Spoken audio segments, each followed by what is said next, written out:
Unit 6, Zaman Prasejarah, Tahun 4. Apakah itu zaman prasejarah? Zaman prasejarah ialah zaman sebelum manusia mengenal tulisan. Ia mempunyai 4 tahap, iaitu zaman Paleolitik, zaman Mesolitik, Neolitik dan akhir sekali zaman logam. Garis masa untuk zaman prasejarah: zaman Paleolitik 200,000 tahun sebelum Masihi, zaman Mesolitik 14,000 tahun sebelum Masihi, zaman Neolitik 3,000 sebelum Masihi dan zaman logam 700 sebelum Masihi. Alat yang dijumpai pada zaman prasejarah: kapak gegam dijumpai di zaman Paleolitik, kapak batu di zaman Mesolitik, tembikar di zaman Neolitik, tulang mawas di zaman logam. Kita pergi kepada lokasi zaman prasejarah di negara kita.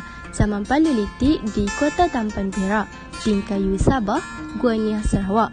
Zaman Mesolitik pula di Jenderam Hilir Selangor, Gua Madai Sabah, Gua Kepah Seberang Perai.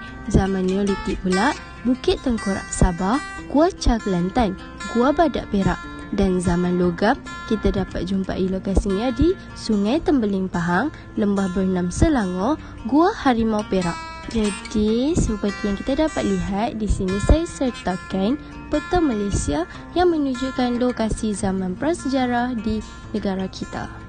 Kegiatan sosial zaman prasejarah yang pertama, zaman Paleolitik, hidup secara nomad dalam kelompok kecil, tinggal di dalam gua, mahir menggunakan api untuk menghalau binatang buas.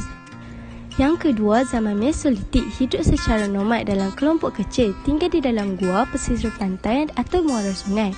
Ketiga, zaman Neolitik, hidup menetap, bina pertempatan di lembah sungai dan pesisiran pantai. Yang keempat, zaman logam, hidup menetap dalam kelompok yang lebih besar, mempunyai ketua sebagai pemimpin, mengamalkan adat dalam upacara yang tersusun. Kegiatan ekonomi zaman prasejarah: yang pertama, zaman Paleolitik, menggunakan peralatan daripada batu, kutip hasil hutan, memburu haiwan, berkongsi makanan. Kedua, zaman Mesolitik, menggunakan peralatan daripada batu, mengutip hasil hutan, memburu haiwan dan menangkap ikan dan berkongsi makanan.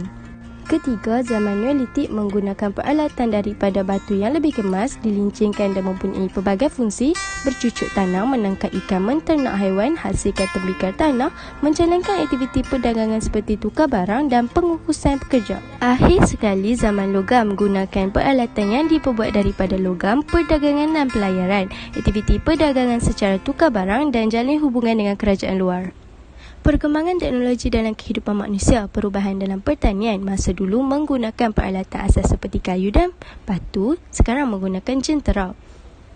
Perubahan dalam komunikasi, masa dulu menggunakan lukisan, asap dan bunyi, dan sekarang menggunakan alat komunikasi moden. Perubahan dalam sistem pengangkutan, masa dulu menggunakan perahu yang diperbuat daripada sebatang pokok dan sekarang menggunakan kapal. Perubahan dalam keperluan rumah, masa dulu menggunakan kayu api untuk memasak, sekarang kita gunakan dapur elektrik.